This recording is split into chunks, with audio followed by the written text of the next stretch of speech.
In the given circuit, the cells have zero internal resistance. What are the currents in amperes passing through resistances R1 and R2? So there are several methods of circuital analysis that exist.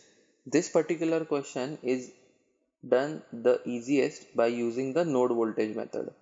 In the node voltage method, we assume potentials to be zero at a certain reference set of nodes. So let us say all these three nodes are connected, and in fact this is a fourth node that is also connected.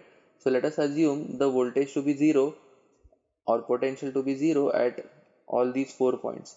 Why can we do that? Because of the principle of gauge invariance in physics as far as choosing potentials is concerned. So here we are choosing the potential to be zero at these four connected points. Since they are connected with a conducting wire, the potential is going to be the same at all 4 points.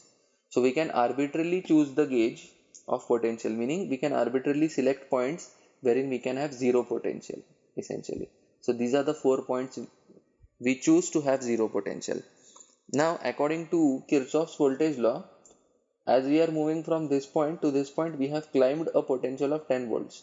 So here the potential is going to be 10 volts. And as we are moving from this point to this point, we have descended or gone down a potential of 10 volts. So here again the potential is going to be 0.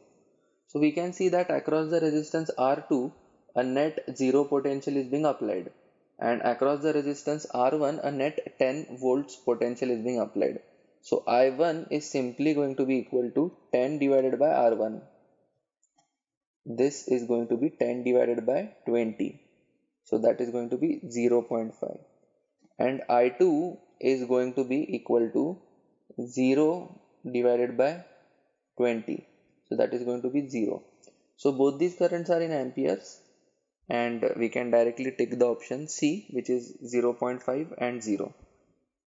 And thus this question is a relatively easy question once we understand how to use the node voltage method.